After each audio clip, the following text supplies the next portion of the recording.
شام غریبہ، ایک ایسی شام جو صرف اندھیرا نہیں لاتی بلکہ درد، تنہائی اور غم کا عالم لے کر آتی ہے۔ یہ وہ وقت ہوتا ہے جب کربلا کا میدان خاموشی میں ڈوب جاتا ہے، لیکن اس خاموشی کے پیچھے مظلومیت کا ایک ایسا فسانہ چھپا ہوتا ہے جو ہر سال دل کو رالا دیتا ہے۔ اس ویڈیو میں ہم جانیں گے کہ شام غریبہ اصل میں ہے کیا، اس کی اہمیت شیعہ اسلام میں کیوں ہے اور لوگ اس شام کو کیسے یاد کرتے ہیں۔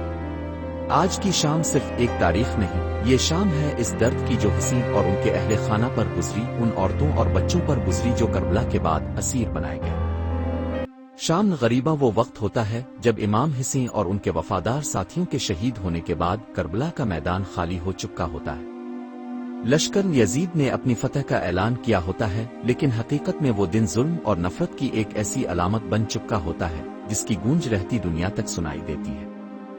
جب سورج غروب ہوتا ہے تو اہل بیت کے خیموں میں اندھیرا چھا جاتا ہے۔ مولا عباس کا سایہ نہیں رہتا، علی اکبر کا نور رخصت ہو چکا ہوتا ہے اور امام زین العابدین بیماری کی حالت میں تنہا رہ جاتے ہیں۔ شیعہ مسلمان اس شام کو غم اور سوز کے ساتھ مناتے ہیں۔ شام غریبہ میں لوگ ان مسلمانوں کی جانب سے جلائے گئے خیموں کو یاد کرتے ہیں جن میں اہل بیت کی خواتین اور بچے بے پردہ بھاگتے پھرے۔ اس شام کو منانے کے لیے لوگ اپنے گھروں، مساجد اور امام بارگاہوں میں اندھیرا کرتے ہیں، چراغ بجھا دیے جاتے ہیں اور روشنی صرف شموئے اور دوہے کی رہتی ہے۔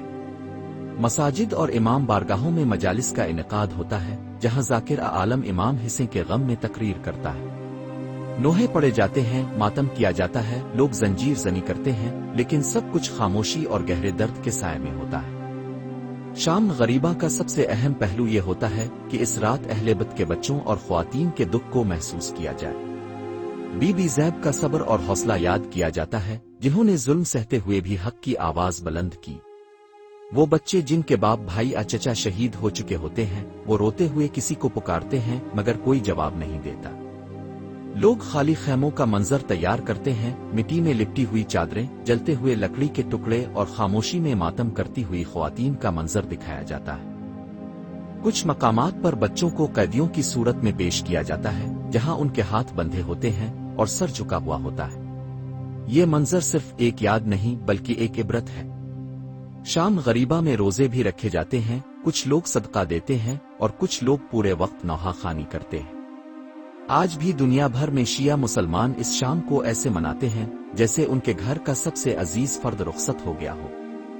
ایران، عراق، پاکستان، بھارت، لبنان اور ہر اس ملک میں جہاں شیعہ بستے ہیں، یہ شام آج بھی غم سوز اور آنسوؤں سے بھری ہوتی ہے۔ امام بارگاہوں میں چراغ جلائے جاتے ہیں لیکن روشنی کم رکھی جاتی ہے تاکہ کربلا کی وہ اندھیری شام یاد رہے۔ بچوں کے ہاتھوں میں جلتے ہوئے دیے جاتے ہیں اور وہ خاموشی سے زمین کی طرف دیکھتے ہوئے چلتے ہیں۔ نوحے جیسے کہ زید نے کہا شام غریبہ میں کیا گزری، یاد دلاتے ہیں کہ یہ شام صرف ایک تاریخ نہیں، یہ ایک ایسا درد ہے جو ہر سال تازہ ہو جاتا ہے۔ لوگ اپنی زندگی کے سکون کو بھول کر صرف امام کے غم میں ڈوب جاتے ہیں۔ شام غریبہ میں کچھ لوگ صرف روٹی اور پانی کا نظر و نیاز رکھتے ہیں تاکہ یاد رہے کہ اہل بیت کو کسی چیز کا آرام نصیب نہیں ہوا تھا۔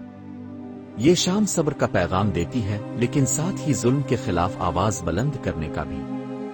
شام غریبہ صرف اہل بیت کا غم نہیں، یہ انسانیت کے اس درد کی مثال ہے جہاں سب کچھ گنوا کر بھی صرف حق کی بات کی گئی۔ اس ویڈیو کا مقصد صرف علم دینا نہیں بلکہ اس درد کو محسوس کرنا ہے جو امام حسین کے اہل خانہ نے سہا۔ آئیے ہم بھی اپنے غم سے ان کا غم بانٹنے کی کوشش کریں۔